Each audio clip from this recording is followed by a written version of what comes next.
भगवान शिव का पहला विवाह दक्ष प्रजापति की पुत्री देवी सती से हुआ था। सती का जन्म कैसे हुआ और कैसे उसके मन में भगवान शिव के प्रति इतना प्रेम उत्पन्न हुआ, इससे जुड़ी कहानी इस प्रकार है। पौराणिक कथा के अनुसार दक्ष प्रजापति की सभी पुत्रियां गुणवान थीं, लेकिन फिर भी दक्ष के मन में संतोष नहीं था।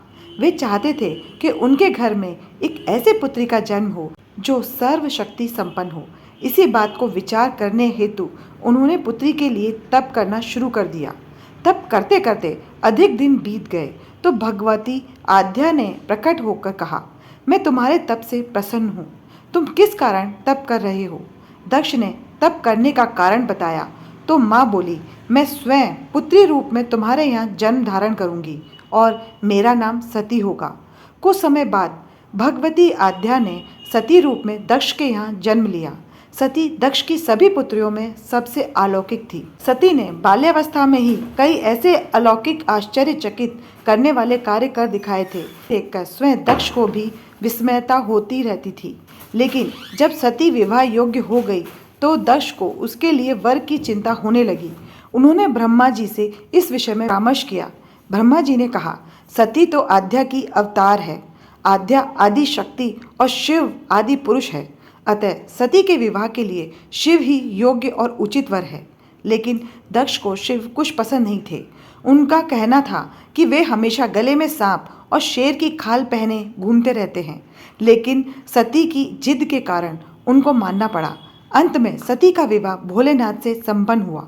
एक बार देवलोक में ब्रह्मा ने धर्म के निरूपण के लिए एक सभा का आयोजन किया और वहाँ सभी बड़े बड़े जन शामिल थे। जब सभा में दक्ष का आगमन हुआ तो सभी देवता उठकर खड़े हो गए, पर भगवान शिव खड़े नहीं हुए। उन्होंने दक्ष को प्रणाम भी नहीं किया। दक्ष को इस बात का बहुत बुरा लगा। केवल यही नहीं, उनके हृदय में भगवान शिव के प्रति ईर्ष्या की आग जल उठी। वे उनसे बदला लेने के लिए समय और अवसर की प्रतीक्षा करने लगे। राजा दक्ष ने एक बार यज्ञ का आयोजन किया और सभी को बुलावा भेजा, लेकिन भगवान शिव को नहीं बुलाया। लेकिन माता सती का यज्ञ में जाना और अपनी बहनों से मिलने का बहुत मन था। देवी ने भगवान से वहां जाने की आज्ञा मांगी, किंतु भगवान ने वहां जाने से मना किया कि अभी वहां जाना ठीक नहीं। लेकिन माता नहीं मानी और हट करती रही। अंत में भगवान ने उन्हें जाने के लिए भेज दिया और साथ में अपना एक गण भी भेजा जिसका नाम वीरभद्र था। जब सती अपनी पीहर पहुंची तो राजा दक्ष ने उनसे उनके पति शिव के बारे में बहुत कटु अपमानजनक शब्द कहे, लेकिन देवी सती काफ़ी समय तक मौन रहीं। कुछ समय बाद सती ने यज्ञ मंडप में सभी देवताओं के तो भाग देखे, किंतु भगवान शिव का भाग नहीं देखा।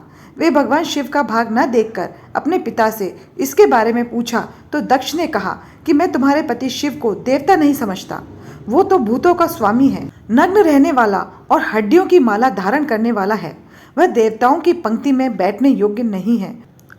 उसे कौन भाग देगा? इन बातों को सुनकर सती की आंखें क्रोध में लाल हो गईं और वो कहने लगी कि जो क्षण मात्र में संपूर्ण सृष्टि को नष्ट करने की शक्ति रखते हैं वे मेरे स्वामी हैं। नारी के लिए उसका पति ही स्वर्ग होता है। जो नारी अपने पति के लिए अपमानजनक शब्दों को सुनती है उसे नरक में जाना पड़ता है। मैं अब एक क्षण भी जीवित रहना नहीं चाहती। सती अपने कथन को समाप्त करती हुई यज्ञ के कुंड में कूद पड़ी। जलती हुई आहुतियों के साथ उसका शरीर भी जलने लगा। ये सब देखकर वीरभद्र ने क्रोध में आकर दक्ष का मस्तक काट कर फेंक दिया। जब ये बात भगवान शिव के कानों में भी पड़ गई तो वे प्रचंड आंधी की भांति कनखल में जा पहुँचे। सती के जले हुए शरीर को देखकर भगवान शिव ने अपने आप को भूल गए। सती के प्रेम और उसकी भक्ति ने शंकर के मन को व्याकुल कर दिया। वे सती के प्रेम में खो गए, बेसुध हो गए। भगवान शिव ने सती के जले हुए शरीर को कंधे पर रख लिया। वे सभी दिशाओं में भ्रमण करने लगे। शिव और सती के इस अलौकिक प्रेम को देखकर पृथ्वी रुक गई, हवा रुक गई, जल का प्रवाह ठहर गया और देवताओं की सांसें भी रुक गईं। ये सब देखकर भगवान विष्णु आगे बढ़े और अपने चक्र से सती के एक एक अंग को काट काट कर गिराने लगे। ये सब होने के बाद भगवान शिव को कुछ होश आया और पुनः सृष्टि के सारे कार्य चलने लगे।